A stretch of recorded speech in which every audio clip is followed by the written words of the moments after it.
Hermanos, buenos días a todos, gracia y paz, feliz día del Señor.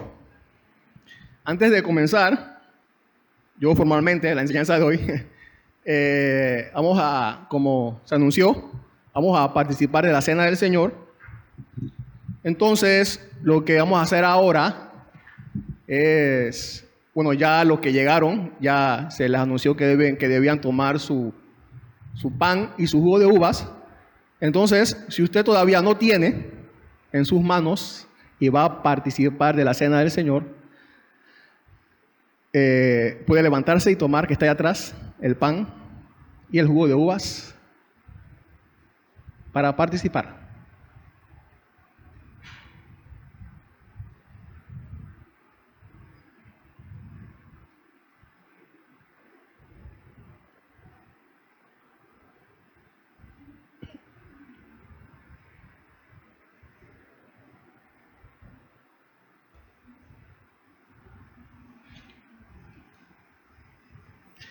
Entonces vamos al libro de Éxodo. Llegamos hoy al capítulo 12, gracias a Dios.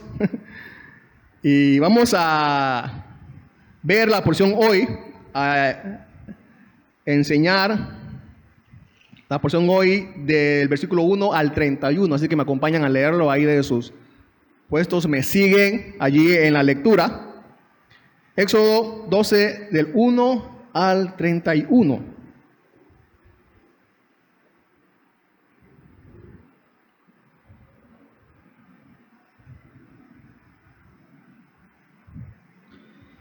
Dice, en la tierra de Egipto, el Señor habló a Moisés y a Aarón y les dijo, este mes será para ustedes el principio de los meses, será el primer mes del año para ustedes.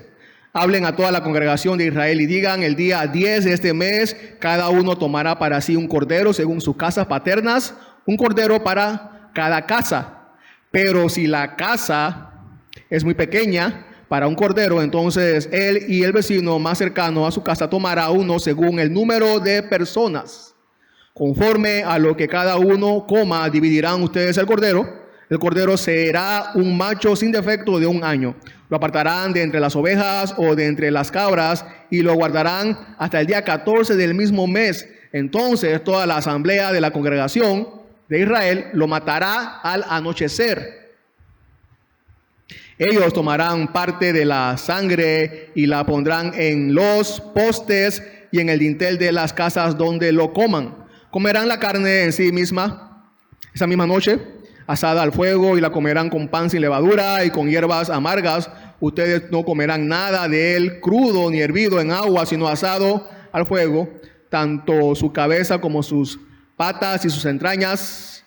No dejarán nada de él para la mañana, sino que lo que quede de él para la mañana lo quemarán en el fuego. De esta manera lo comerán, ceñidas sus cinturas, la sandalia de sus pies y el cayado en su mano, lo comerán apresuradamente. Es la Pascua del Señor. Porque esa noche pasaré por la tierra de Egipto y heriré a todo primogénito en la tierra de Egipto, tanto de hombre como de animal. Ejecutaré juicios contra todos los dioses de Egipto, yo el Señor. La sangre les será a ustedes por señal en la casa donde estén. Cuando yo vea la sangre pasaré de largo y ninguna plaga vendrá sobre ustedes para destruirlos. Cuando yo hiera la tierra de Egipto. Y este día será memorable para ustedes y lo celebrarán como fiesta al Señor. Lo celebrarán por todas sus generaciones como ordenanza perpetua. 7 días comerán panes sin levadura. Además, desde el primer día quitarán toda levadura de sus casas, porque cualquiera que coma algo leudado desde el primer día hasta el 7º, esa persona será cortada de Israel. Y en el primer día tendrán una santa convocación y otra santa convocación en el 7º día. Ningún trabajo se hará en ellos, excepto lo que cada uno deba comer. Solo esto podrás hacer.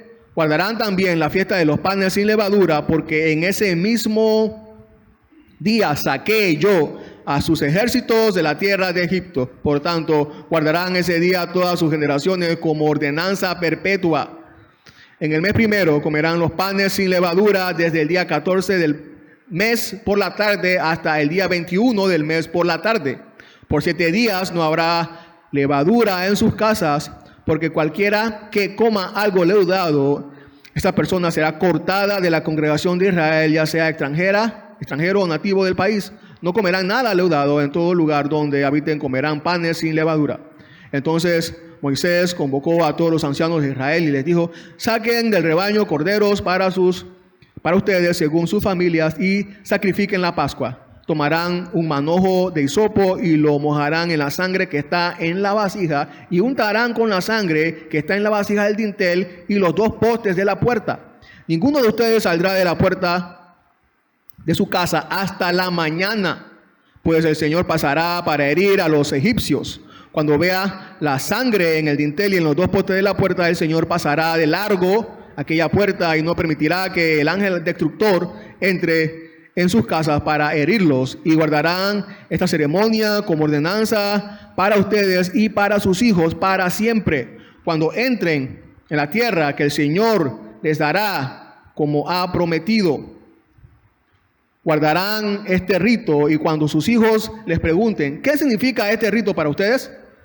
Ustedes le dirán: es un sacrificio de la Pascua al Señor, el cual pasó de largo las casas de los israelitas en Egipto cuando hirió a los egipcios y libró nuestras casas. Y el pueblo se postró y adoró. Los israelitas fueron y lo hicieron así, tal como el Señor había mandado a Moisés y a Aarón. Así lo hicieron. Y a la medianoche el Señor hirió a todo primogénito en la tierra de Egipto, desde el primogénito de Faraón que se sentaba sobre su trono hasta el primogénito del cautivo que estaba en la cárcel, y todo primogénito del ganado. Faraón se levantó en la noche, él con todos sus siervos y todos los egipcios, y se oyó un gran clamor en Egipto, porque no había hogar donde no hubiera alguien muerto. Entonces Faraón llamó a Moisés y a Aarón, aún de noche, y dijo: levántense y salgan de entre mi pueblo, ustedes y los israelitas, vayan y adoren al Señor, como han dicho. Hasta allí.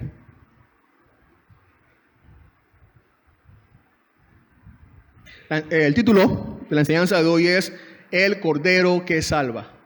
El Cordero que Salva. Allí está el Cordero de Dios. Allí está el Cordero de Dios. ¿Saben quién dijo eso? ¿Se acuerdan de alguien que haya dicho eso? Juan el Bautista. ¿Se acuerdan? Cuando estaba Jesús enfrente de él, allá en el río Jordán, Juan el Bautista hace esta declaración. Ve a Jesús y dice: ese es el Cordero de Dios. Allí está el Cordero de Dios. Es una declaración sorprendente, porque si ponemos nuestra mente en el tiempo, Juan está en el medio, Juan está en el centro de la celebración de esta primera Pascua allá en Egipto y la última cena del Señor Jesús con sus discípulos. Juan está allí en el centro, ¿no? Recuerden que Juan es el último de los profetas antes de que Dios enviara al Mesías. Él predicó del Mesías y él vio al Mesías, el cual predicaba, Juan el Bautista. Si había alguien indicado para hacer tan gran revelación, que el Cordero de la Pascua figuraba, que el Cordero de la Pascua era figura de quien tenía al frente, o sea, Jesús de Nazaret, ese era Juan el Bautista, el último de los profetas antes de que llegara el Mesías. La pregunta a responder en esta porción que podríamos hacer es: ¿cuál es el propósito de Dios al enviar su Cordero? ¿Cuál es el propósito de Dios al enviar su Cordero? Y la respuesta a esta pregunta en esta porción es: número 1, salvación, y número 2, adoración. Salvación y adoración. Así que vamos a verlo así en 2 partes. Versículos del 1 al 13, salvados por el Cordero de Dios. Y versículos del 14 al 31, adoremos al Cordero de Dios. salvados por el Cordero de Dios. En los versículos 1 y 2, ahí leemos acerca de que Dios le dio a Moisés y a Aarón que será el primer mes del año para ustedes. Este mes es llamado el mes de Abib, para nosotros entre marzo y abril. Por eso que podemos darnos cuenta que entre marzo y abril se celebra la muerte, es la Semana Santa, ¿no? Entre esos 2 meses normalmente. Y entonces este mes pasó a ser el primer día del calendario anual del pueblo de Israel. El primero, y este día sobre todo. Este calendario, Dios es quien lo instituye. No es el pueblo de Israel que se reúne en una junta comunal a ver cuál sería el calendario de su año. No, es Dios mismo quien instituye este calendario para ellos y lo hace comenzando con el día de la liberación de ellos de la esclavitud de Egipto. Así pues, el comienzo de año empezaba para ellos con la fiesta que celebraba a Dios como su libertador. Eso es interesante, bien interesante, ¿no? Si hay un día que marque el inicio de la vida de todo hijo de Dios, ¿cuál es ese día? Si hay un día que marque el inicio de la vida, el nuevo nacimiento de todo hijo de Dios, ¿cuál es ese día? El día de su liberación de la esclavitud del pecado por Dios. Ese día. Podemos decir, todo cristiano puede decir que ese es el primer día de nuestra vida para siempre. Cuando fuimos liberados de la esclavitud del pecado. Ese es nuestro primer día. Con Dios y para siempre. En los versículos 3 y 4, entonces Dios dice, hablen a la congregación y da las instrucciones, ¿no? Para celebrar la Pascua, como ya hemos leído. Recuerden que aquí, y que de aquí en adelante los israelitas iban a seguir sacrificando corderos. Pero más adelante vemos que Dios establecerá a los levitas como sacerdotes que harían exclusivamente ese trabajo para todo el pueblo de Israel. Pero ahora, sin duda, ¿quiénes son los que se encargarán de celebrar la adoración a Dios? Los padres en sus casas, con sus familias. En cada casa, entonces, había un sacerdote. La primera adoración a Dios en Israel fue en familia. En familia. La primera adoración a Dios se practica en nuestras casas. Y quiero recordarle, padres, esa responsabilidad que tenemos. Somos los padres los que somos llamados a reunir a nuestras familias en nuestras casas para adorar a Dios. Primeramente, esa es nuestra responsabilidad como padres. Y ustedes, hijos e hijas que están aquí, deben recordar que esa es la responsabilidad de nosotros como padres para ustedes, reunirlos a ustedes para adorar en familia. Así que, aunque se molesten con nosotros, recuerden que es nuestra responsabilidad delante de Dios adorar en familia y enseñarles a ustedes el evangelio en familia.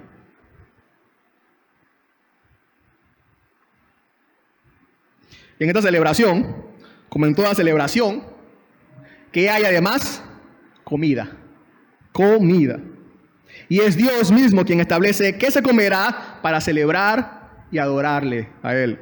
Un cordero, dice. El cordero era, en este caso, el plato principal. Este fue el animal que Dios escogió para que el pueblo de Israel sacrificara. Un cordero. Un cordero. Recuerden que un cordero era una oveja de poca edad. Y el profeta Isaías, en el capítulo 53, versículo 7, ustedes recordarán que allí el profeta Isaías nos enseña, o nos da una de las razones por qué Dios escogió un cordero para esta ceremonia. Dice, como cordero que es llevado al matadero, y como oveja que ante sus trasquiladores permanece muda. Muda. Muda. Este cordero que vemos aquí, que Dios le dio instrucciones para que sacrificaran allí, apunta a que Dios enviaría a su cordero, obedientemente iría a la muerte sin protestar, sin quejarse. El apóstol Pedro nos recuerda, hablando de Jesús, en 1 Pedro 2:23, y quien cuando lo ultrajaban no respondía, ultrajando, cuando padecía, no amenazaba. Ese es el Cordero de Dios, que fue sin protestar, sin quejarse, mudo a la cruz, al sacrificio. Y también este Cordero, en el versículo 5, debía ser macho y sin defecto. Dice que debía ser de 1 año. Lo apartarán desde el 10º día hasta el día 14. Debían vigilar a los corderos para asegurarse de que cada cordero tenía la condición ideal, sin mancha, sin ningún defecto físico. No podía ser cualquier cordero, tenía que ser un cordero sin defecto físico. No podía tener un ojo visco o una pata chueca o una mancha, no. Sin defecto tenía que ser este cordero. Tiene que ser probado, vigilado. Que fuera sin defecto alguno. ¿Por qué? ¿Por qué? ¿Por qué Dios dio esta instrucción? ¿Por qué? Porque este cordero era figura del Cordero de Dios, el Mesías, Cristo Jesús, quien era sin defecto alguno, sin pecado, sin maldad, sin mancha, sin defecto, totalmente obediente a Dios, sin falta alguna. Delante de Dios, sin falta alguna delante de Dios. Adán, ¿se acuerdan? En el Edén no pudo bendecirnos con la vida eterna, ya que faltó a Dios, desobedeció a Dios. Pero el último Adán, como dice el apóstol Pablo, Cristo Jesús, vivió perfectamente, sin tacha, sin pecado, obediente en todo. Y por eso obtuvo la salvación para nosotros y la vida eterna.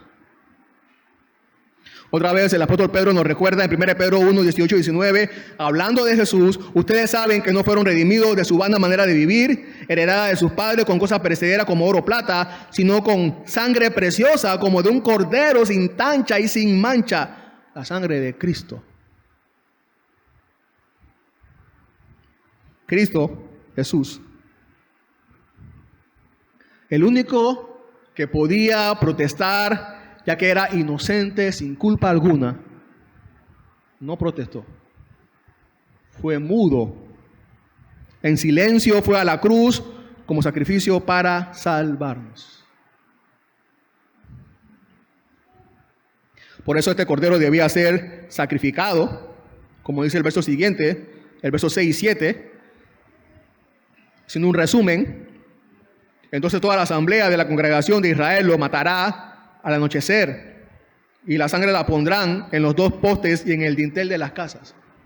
Debía ser muerto, sacrificado.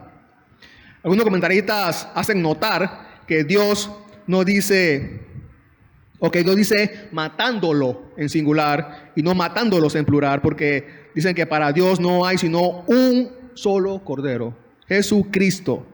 Jesucristo, un cordero, Jesucristo, uno solo. Eso nos recuerda a Isaac, ¿se acuerdan? Cuando preguntó allá en Génesis 22:7, él hace una pregunta ahí: ¿dónde está el cordero? ¿Dónde está el cordero? Y si lo enlazamos, si lo conectamos con la afirmación de Juan el Bautista, ¿se acuerdan? Juan el Bautista le responde a Isaac: allí está el cordero de Dios.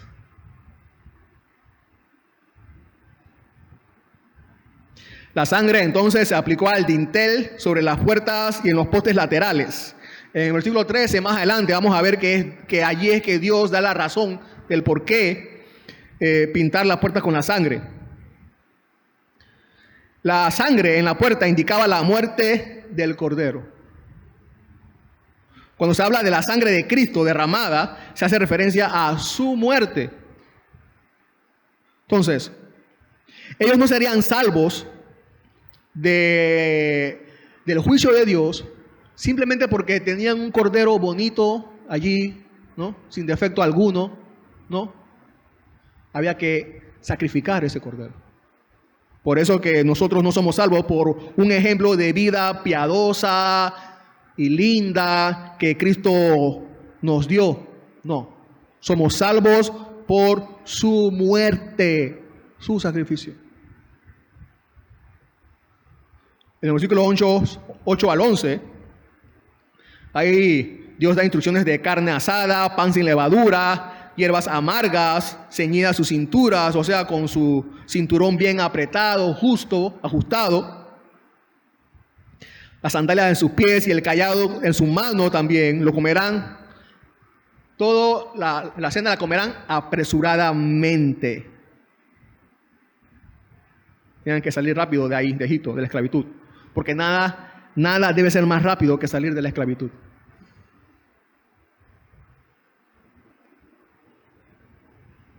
El estado de partida aquí apresurado, descrito, se convierte en una hermosa figura de un alma al recibir a Jesús, al dar la espalda al mundo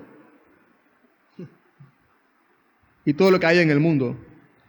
El apóstol Pablo, en 1 Corintios 10:14, antes de hablar la cena del Señor, él dice, por tanto, le dice a los corintios, por tanto, amados míos, huyan de la idolatría, huyan, corran lo más pronto posible.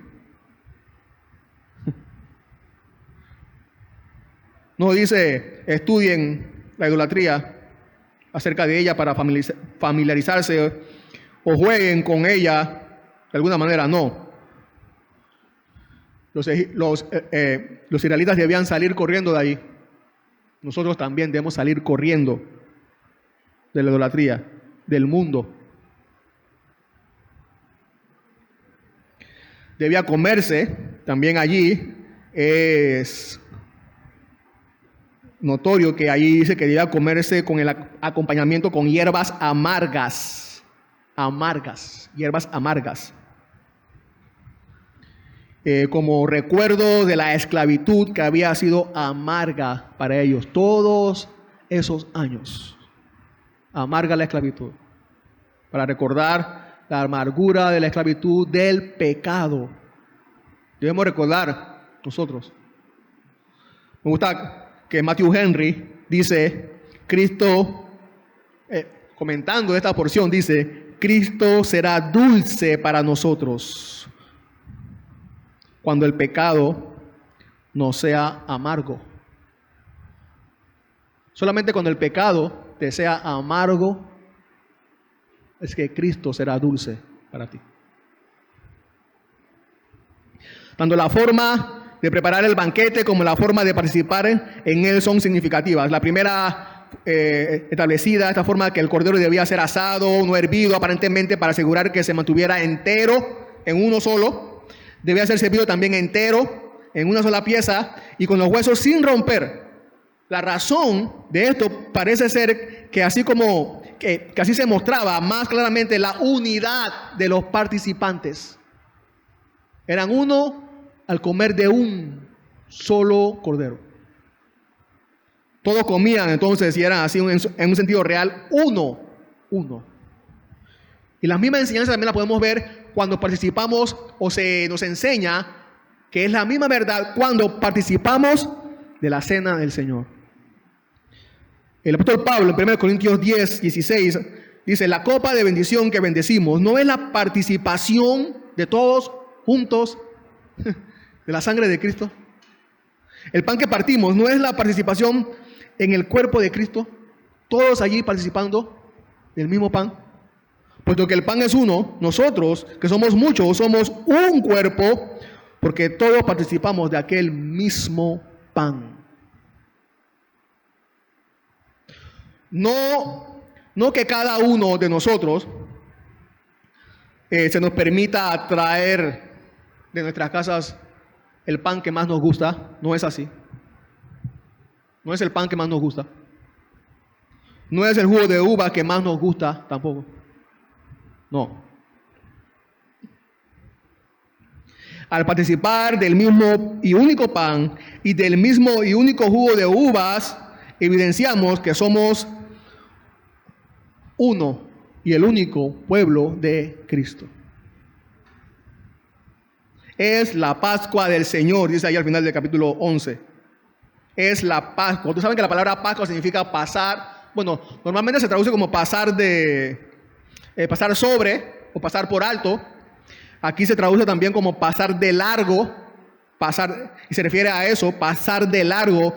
En otras palabras, no tomar en cuenta, sino que se pasa de largo. Dios pasa de largo las casas de los israelitas para no ejecutar su juicio. Dios pasa de largo. Es cuando es la Pascua del Señor, o sea que es cuando Dios no tomó en cuenta a los israelitas para ejecutar su juicio. No tomó en cuenta, no tomó sus casas en cuenta. Pasó de largo para ejecutar su juicio, sí, sobre los egipcios. En 1 Corintios 5:7, el apóstol Pablo dice que Cristo es nuestra Pascua. En otras palabras, eso significa que Dios no tomó en cuenta nuestro pecado, sino que en Cristo Jesús pasó de largo y nos perdonó. Allí dice, es la Pascua del Señor. Antes es la Pascua del Señor, ahora nuestra Pascua es el Señor, como dice el apóstol Pablo. Versículos 12 y 13, dice, heriré a todo primogénito de la tierra de Egipto, ejecutaré juicio contra todos los dioses de Egipto, la sangre se les será a ustedes por señal en las casas, cuando yo la vea, pasaré de largo. Como ya se había dicho, el último juicio contra el faraón y los egipcios sería la muerte de los primogénitos. Primogénito por primogénito, como yo le dijo a Moisés. Primogénito por primogénito. O sea, si tú, faraón, no me das mi primogénito, que es Israel, yo voy a matar a tu primogénito, a todos tus primogénitos. La sangre del cordero en las puertas sería la señal para el juicio, para que el juicio no se ejecutara sobre el pueblo de Israel y se salvaran. Esa era la señal.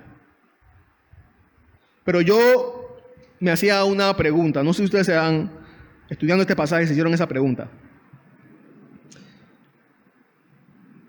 En las plagas anteriores, cuando el pueblo de Israel, Dios hizo distinción, ¿se acuerdan? Entre Israel, ahí en Gosén, y los egipcios.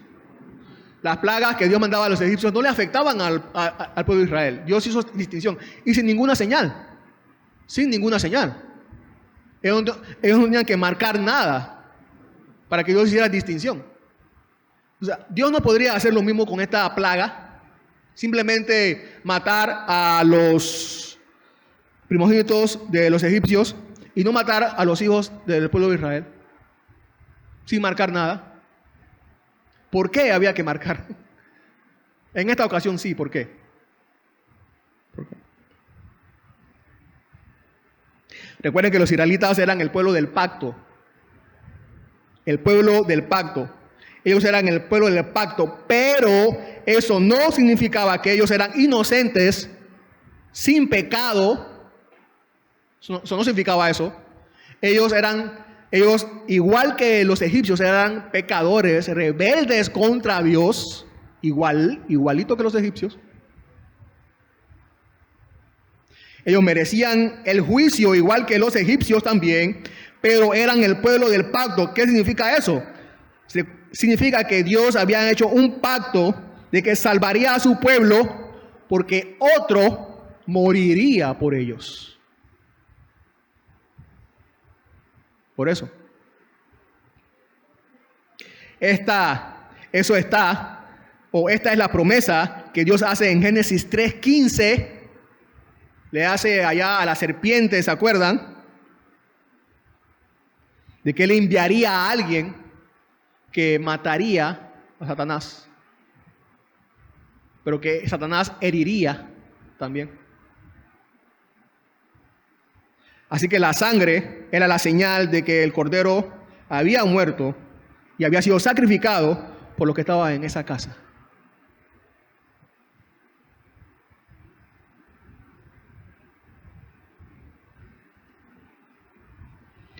Ahí dice que la sangre pintada en las puertas era para que el Señor, dice, cuando yo vea la sangre, era para que el Señor viera la sangre.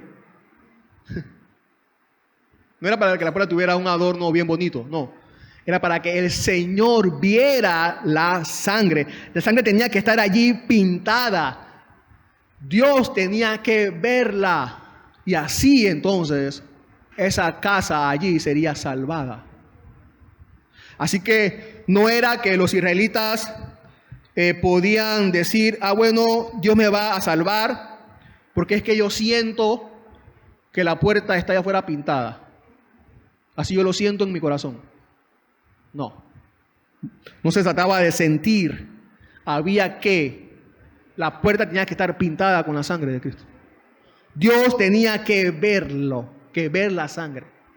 Y de la misma manera, no es que yo siento que soy hijo de Dios. Es que yo siento que soy hija de Dios. No. Tú puedes sentirlo, pero no ser ni hijo de Dios ni hija de Dios.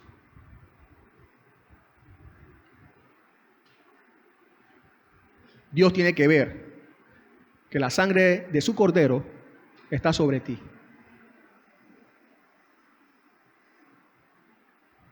Dios tiene que verlo.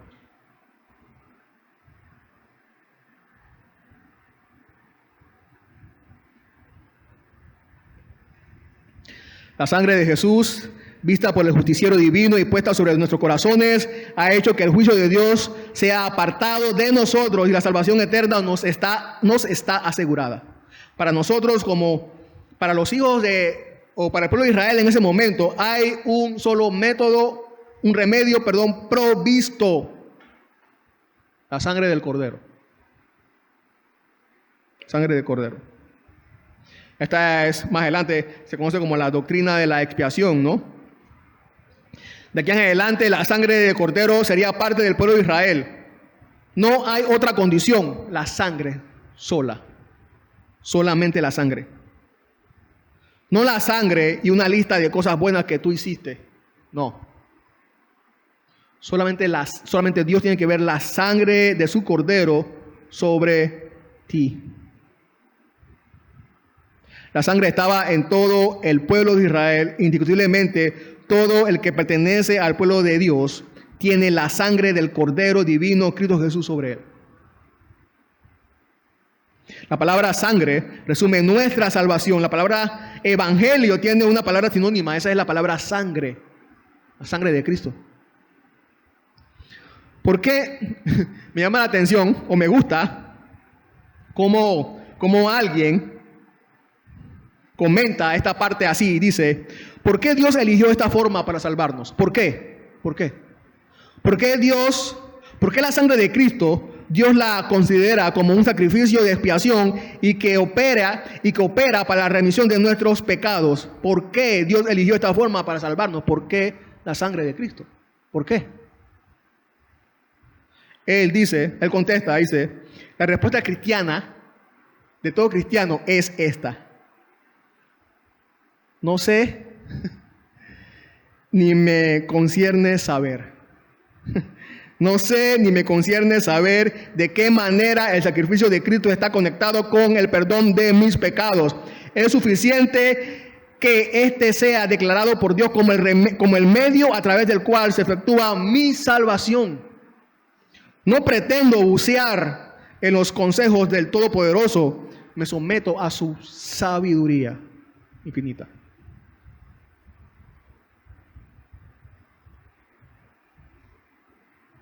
Salvados por el Cordero de Dios. Ahora, la última parte: adoremos al Cordero de Dios. Del 14 al 31. Recuerden que esta es una celebración de adoración a Dios. Y Dios está dando las instrucciones de cómo celebrar la libertad que viene, ¿no? Su celebración, su adoración. Él está dando las instrucciones. Y Dios está dando y seguirá dando cada detalle. ¿Pueden ver eso? Cada detalle. ¿Cómo deben hacerlo? Los elementos y el orden en hacer todo. Dios lo está dando. Dios no le está dando ningún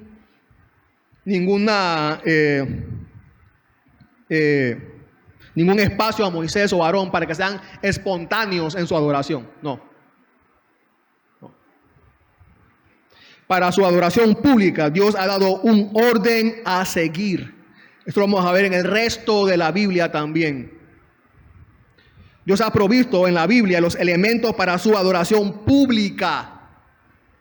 No tenemos permiso de alterarlos, ni mucho menos de poner los elementos que creamos divertidos para adorarle.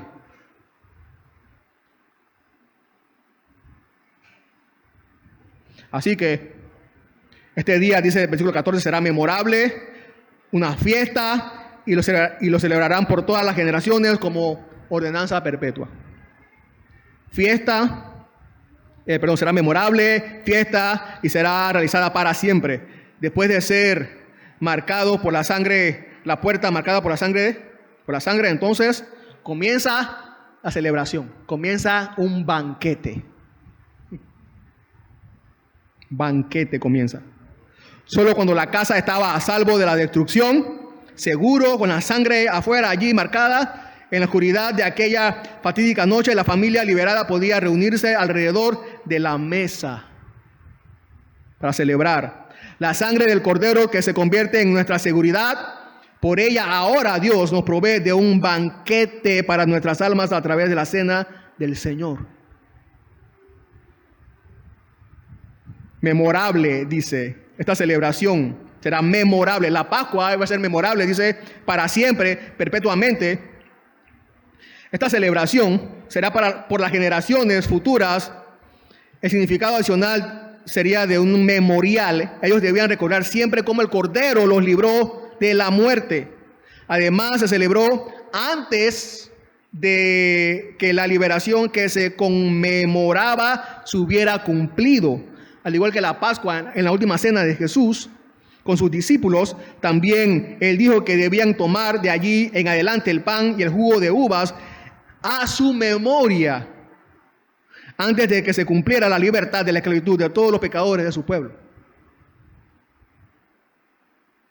Para nosotros ahora, sus esclavos, sus siervos, el memorial de nuestra liberación iniciada por su cruz es el anuncio de la liberación que se completará allá en su trono, y la comida del festín cuando todos nosotros, ex peregrinos en este mundo, nos sentaremos con Él a su mesa en su reino.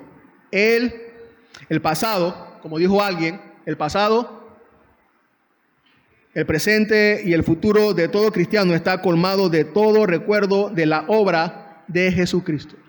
Un memorial. La institución de la Pascua era un memorial. Así es la cena del Señor. En este memorial de la Pascua es una liberación de cruel esclavitud, de la cruel esclavitud. Nuestro memorial en la cena del Señor es de la liberación de la más cruel esclavitud, la esclavitud del pecado.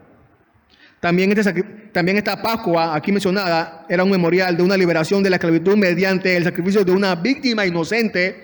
En la cena del Señor celebrada por nosotros ahora se sigue recordando ese sacrificio inocente, el sacrificio de Cristo Jesús. También será una fiesta, dice. Una fiesta es el evento apropiado para aquellos que recién son libres, ¿no es así? Y más si somos libres de la esclavitud del pecado. Ese es el orden que Dios nos ha dado. Fiesta. Y en este caso, es Dios quien ha preparado ese festín para su pueblo. La vida cristiana está destinada a ser un alegre festín debido al sacrificio de Cristo y una comunión basada en ese sacrificio.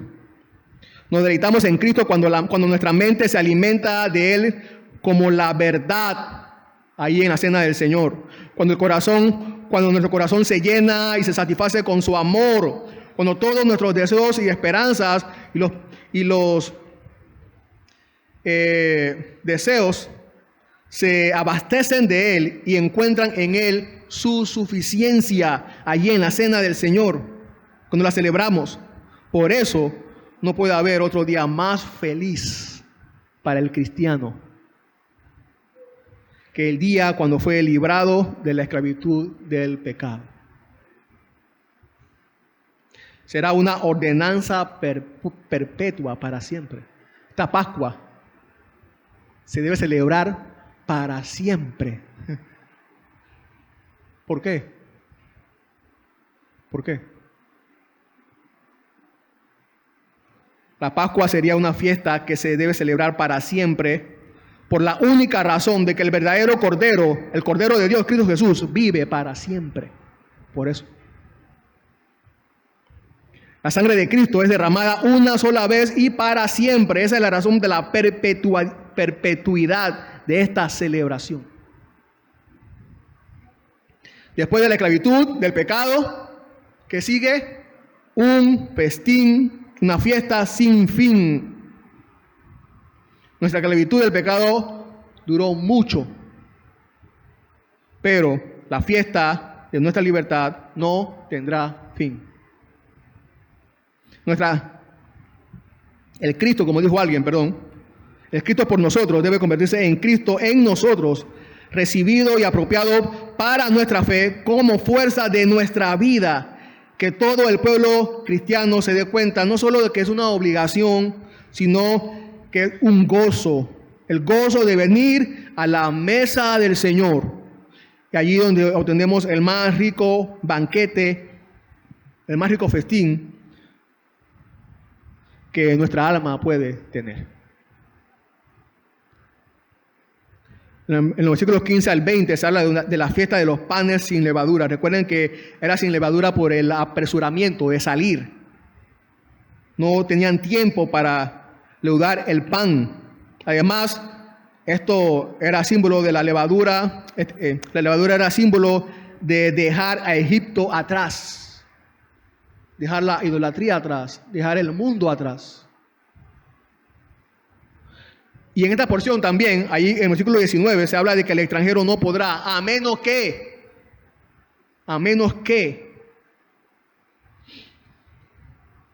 ningún extranjero podía participar de la Pascua si no era circuncidado y guardaba todas las instrucciones de Dios en su pueblo. Nadie que no sea del pueblo de Dios no puede ni debe sentarse a participar de este banquete.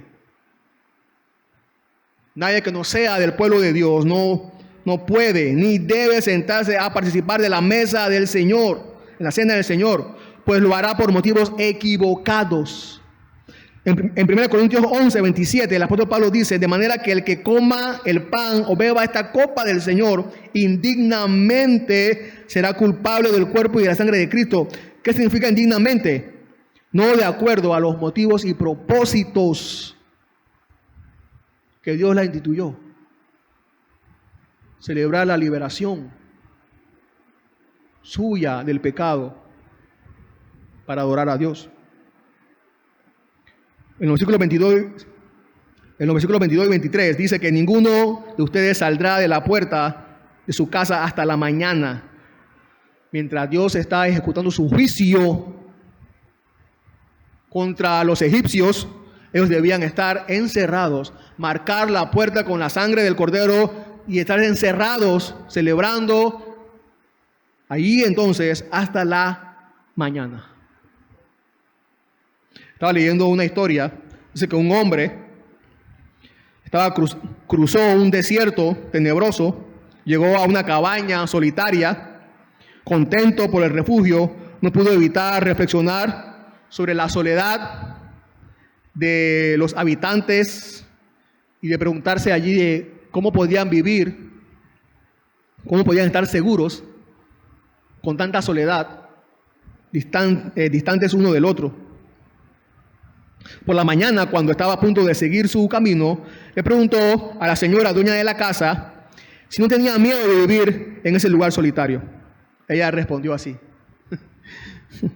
oh no, dice, porque en la noche la fe cierra la puerta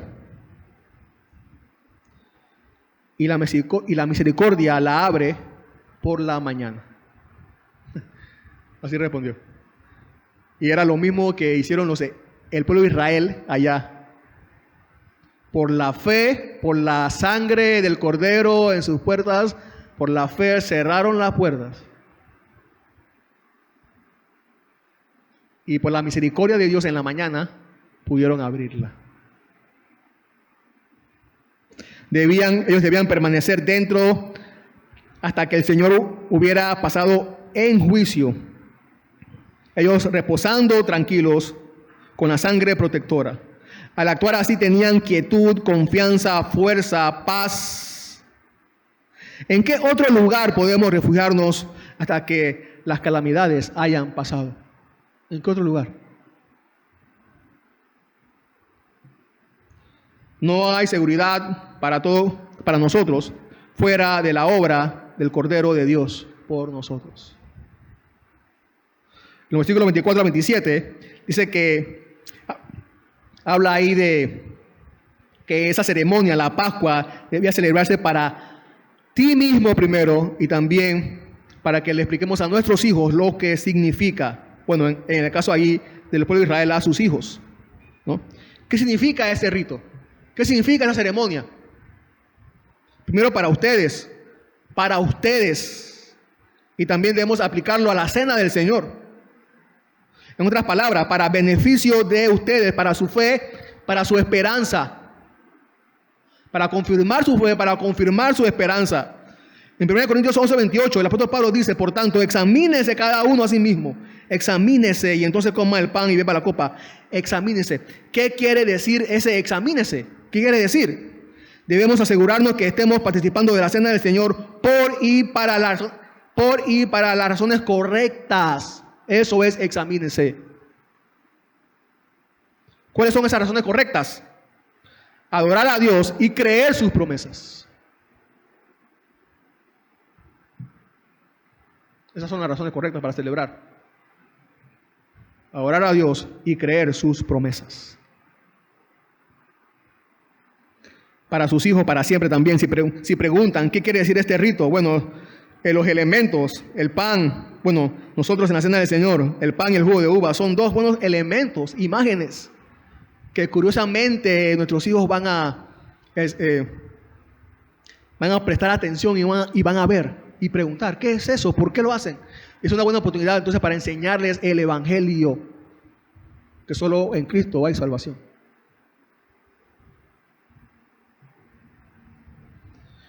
Versículo 27 al 28, y el pueblo adoró entonces, con todas esas instrucciones que dio Dios a Moisés para el pueblo adoró. E hicieron todo lo que Moisés y Aarón, lo que Dios había instruido. El pueblo adoró. Al escuchar las buenas noticias de libertad, de salvación, ¿qué más se podría hacer? Adorar al libertador. La consecuencia inevitable de toda persona que ha sido libertada del pecado es adorar a Dios. La adoración a Dios nace, solo nace de un corazón agradecido por haber sido libertado por Dios del pecado.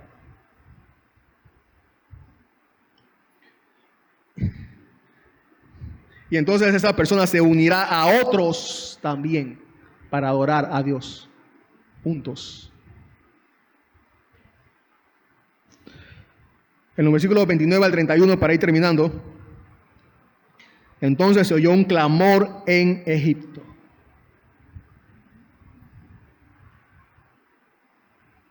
El faraón se levantó, estaba su hijo muerto, se oyó un clamor en todo Egipto. Y entonces le dijo a Moisés que se fuera No es que Faraón fuera en persona, sino que él envió a sus siervos a llamarlo, porque recuerden que ya tanto Faraón y Moisés habían determinado que nunca más se volverían a ver, nunca más. Así que cuando Moisés salió del palacio esa vez, nunca más volvió a ver a Faraón. Pero ahora se cumplía, ¿se acuerdan? Lo que Moisés le había dicho, que sus siervos iban a ir y acudir a él de manera suplicante y rogarle que se fueran del pueblo de Egipto a toda prisa. Váyanse.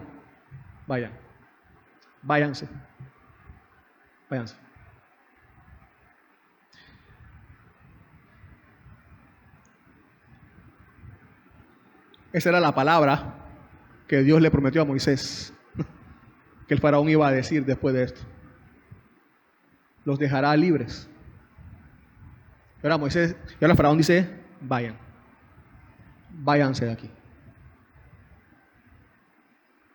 La libertad del pueblo de Dios. Váyanse de aquí. Entonces el pueblo estaba listo para irse de ahí. Hermanos, hermanas, antes de la caída de Adán, allá en el Edén, entre otras cosas, ustedes recordarán que tanto Adán y Eva disfrutaban de la comunión con Dios. Disfrutaban del alimento de una tierra pura allí con Dios. Comían delante de Dios, estaban con Dios.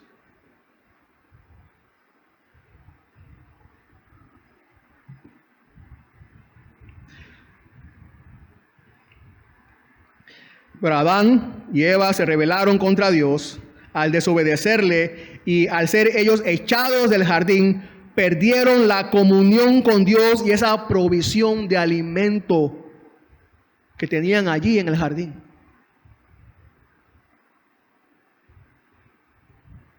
Nosotros todos, en ellos entonces, perdimos esa comunión, esa presencia de Dios con nosotros, esa provisión de ese alimento de comer delante de Él y con Él. La perdimos.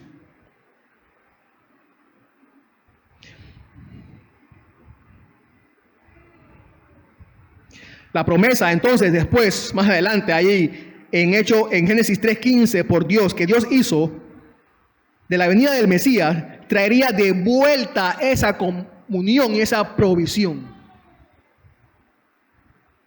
Dios prometió entonces que esa comunión volvería a través de este Mesías. Su comunión y su provisión.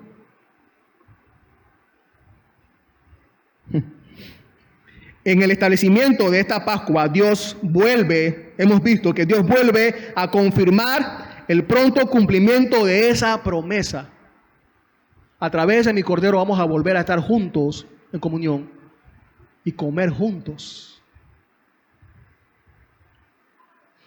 En el sacrificio de Cristo Jesús, esa comunión, esa provisión nos es devuelta. Cristo la hizo posible. En la Pascua, la comida del Cordero alimentaba la promesa y esperanza de la plena salvación. Eso hace también la celebración de la cena del Señor. Por ejemplo, allí en 1 Corintios 10:16, el apóstol Pablo habla de la copa de bendición, porque mientras celebramos y damos gracias, bendecimos y alabamos a Dios por los beneficios recibidos de su redención. Somos alimentados con la fe, con su amor, con su paz.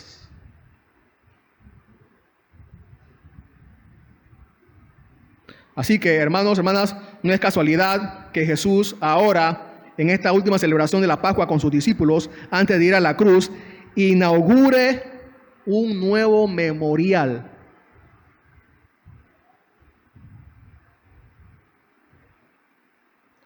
¿Quién es este hombre que se atreve a inaugurar un nuevo memorial en la Pascua? ¿Quién es?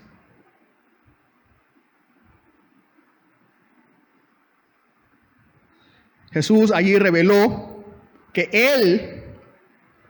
Jesús allí reveló que el cordero que se comía allí en la Pascua era solamente un anticipo de la obra de salvación que Él haría por su pueblo. Que el verdadero cordero de Dios no era el que estaba en el plato, sino Él.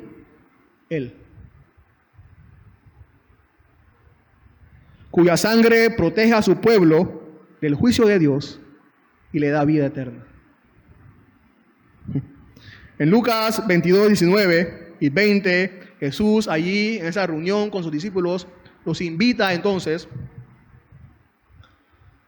sus discípulos a comer con Él, a tener comunión con Él en una cena, en una comida, y les dice, y ahí entonces dice que tomando el pan, después de haber cenado, después de haber dado gracias, lo partió y les dio diciendo, esto es mi cuerpo que por ustedes es dado.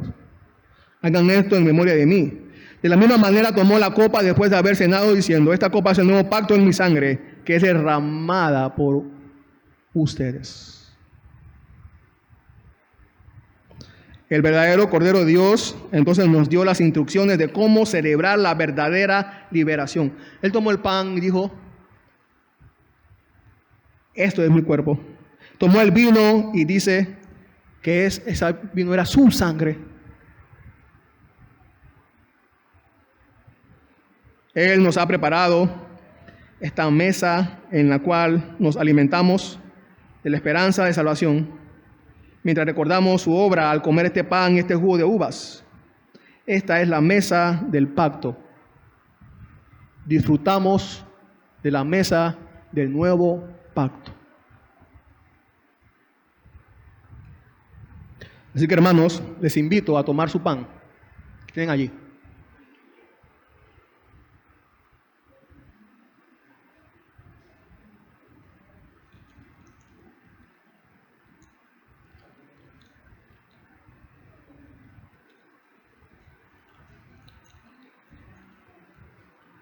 La cena del Señor es un memorial de Cristo. Memorial de Cristo.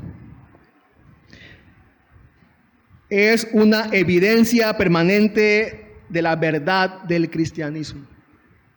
La cena del Señor es un acto por el cual profesamos nuestra fe en su sacrificio. La cena del Señor es un acto de comunión con Cristo. Estamos unidos a Él. Y unidos también a nuestros hermanos y hermanas creyentes. La cena del Señor también tiene la intención de llevarnos a anticipar la segunda venida de nuestro Señor Jesús. Alguien dijo, es alrededor de una mesa. Es alrededor de una mesa, no de una tumba que Él quiso que fuera nuestro lugar de reunión con Él. Este pan es una comida familiar. También es un recuerdo del amor fraterno entre nosotros. Así como tomamos este pan y lo hacemos nuestro, el recuerdo de su obra es nuestro para siempre. Al comer este pan, confesamos que Él está en nosotros y nosotros en Él. Por este medio de gracia, Cristo continúa creando y alimentando nuestras convicciones, afectos y obras. Este pan es gratis para todos. Este pan es suficiente para todos. Comamos.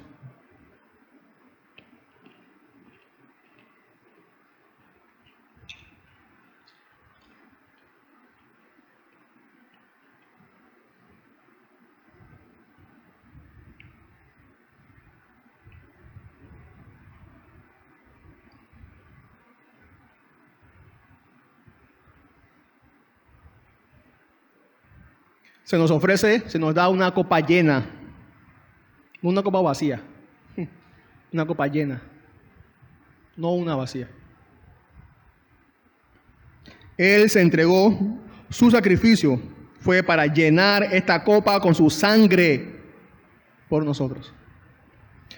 Nuestra plena salvación no es una incertidumbre lejana y vaga. Este es el nuevo pacto, anunciado desde el principio. Ahora lo celebramos. Ahora tenemos paz. Entonces se nos acerca esta copa a nuestra boca. Nos alegra cuando la tomamos porque nos recuerda que todo está bien con Dios. Es la copa de bendición. Es gratis para todos. Hay suficiente para todos. Tomamos.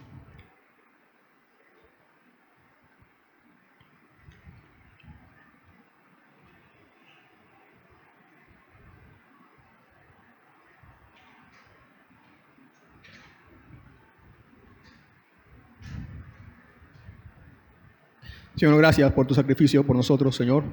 Tú eres el Cordero de Dios, que quita el pecado del mundo. Nos salvaste, nos redimiste, Señor. Nuestra condenación cayó sobre ti.